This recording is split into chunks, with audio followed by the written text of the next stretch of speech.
خلافت ملوکیت کو البدایہ والنہایہ یہ واقعی تسلسل میں بیان فرما دیں. نیز ایک مولوی صاحب کا لکھا، انہوں نے مولانا مودودی پہ رد کیا. بھئی مودودی صاحب پہ کسی نے رد کیا ہے، اس کا معاملہ اللہ کا معاملہ. ہم نے تو بخاری مسلم کی روشنی میں خلافت و ملوکیت کا مقدمہ 5B میں پیش کر دیا، وہ آپ دیکھ لیں. یہ وہ حدیثیں ہیں جن کو نہ یہ تھوک سکتے ہیں نہ نکل سکتے. ان کی موت تو ایک ہی حدیث ہے کہ عمار کو ایک باغی جماعت قتل کرے گی، عمار انہیں اللہ اور جنت کی طرف بلائیں گے اور وہ جماعت جہنم کی طرف بلائے گی. اس میں نبی علیہ السلام نے حضرت علی کی مخالف جماعت اہل شام کو کہا جہنم کی طرف بلانے والی باغی جماعت، جہنم کی طرف بلانے والی باغی جماعت.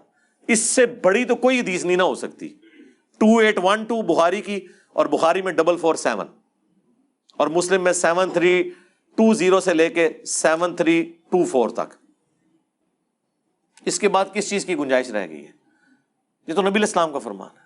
او جی آپ سے قیامت کے دن پوچھا جائے گا، تو سب سے پہلے تو مجھے بتائیں کیا رسول اللہ سے قیامت کے دن پوچھا جانا تھا کہ یا رسول اللہ آپ نے امت کو یہ بات کیوں بتائی ہے، یہ کیوں نہیں بتائی کہ عمار کو باغی جماعت قتل کرے؟ جی پوچھا جانا تھا، اسی لیے حضور نے بتایا.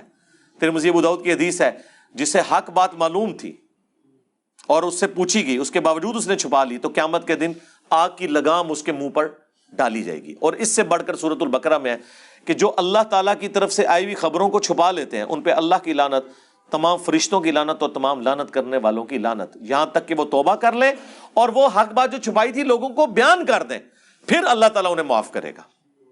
آیت نمبر 159 اور 160 ہے سورۃ البقرہ کی. یہ تو ہم نے 5B کے شروع میں ڈالی ہے، تو ہم نے تو کوئی اس حوالے سے معاملہ نہیں کیا.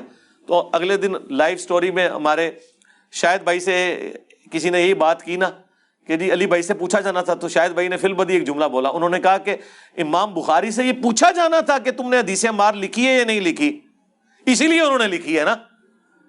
یہ تو امام بخاری سے پوچھو کہ حدیث عمار کیوں لکھی، کہ حضرت صاحب آپ سے پوچھا جانا تھا کہ آپ نے حضور کی یہ حدیث لکھی ہے کہ نہیں، اس لیے آپ نے ڈر کے لکھ دی. یقیناً پوچھا جانا تھا اسی لیے لکھی. تو ہم تو بیان کر رہے ہیں، ہم تو ڈاکی ہیں. اور امام بخاری تو شاعی کوئی نہیں، یہ تو رسول اللہ کا فرمان ہے. میرے خیال میں جو حدیث عمار سے بھاگتے ہیں نا وہ اپنے ایمان کی فکر کریں. وہ رسول اللہ پر تہمت لگا رہے ہیں. رسول اللہ سے بڑھ کر کوئی نہیں تھا اپنے صحابہ کا دفاع کرنے والا. اگر اللہ کے نبی یہ لحاظ نہیں کر رہے تو سرکار، میں تو کہتا ہوں اہل صفین قبروں سے نکل آئے نا، اور وہ آ کے کہیں حدیث عمار بیان نہ کرو. اور ان نکلنے والوں میں حضرت معاویہ رضی اللہ تعالیٰ عنہ، عمر بن عاص رضی اللہ تعالیٰ عنہ اور مغیرہ ابن شعبہ رضی اللہ عنہ مجمعین ہی کیوں نہ ہو، تو ہم انہیں کہیں گے نہ سر رکو ذرا، صبر کرو، ہم نے تمہارا کلمہ نہیں پڑھا، ہم نے کلمہ اس کا پڑھا ہے جس کی قبر مدینے میں ہے. بس تو تواڈے مولویاں دے 20 لاکھ سانوں کی تنگ کرن گے، تسی جنہاں دا دفاع کر رہے ہو بھی باہر نکلنا سی، انہوں نے بھی نہیں گل مننی. اور اس سے بڑھ کر ہم انہیں ساتھ یہ بھی کہیں گے کہ حضرت ہماری قسمت اچھی ہے کہ ہم آپ کے زمانے میں نہیں، ورنہ آپ کے اوپر تلوار ہم سونت لیتے مولا علی کے حق میں. اور آپ کی قسمت اچھی ہے کہ آپ ہم سے بچ گئے. لیکن اب ہم اپنی زبان تو کم از کم کھولیں گے. اس زمانے میں تو ہم نے تلوار بھی اٹھا لینی تھی. تو اب آپ تلوار سے بچ گئے لیکن زبان سے نہیں بچیں گے، اس لیے کہ رسول اللہ نے فرمایا. رسول اللہ سے ٹکر نہیں. وہ مولانا صاحب والی گل کہ نبی نے ٹکر لے لواں میں، نہیں، یہ نہیں ہو سکتا.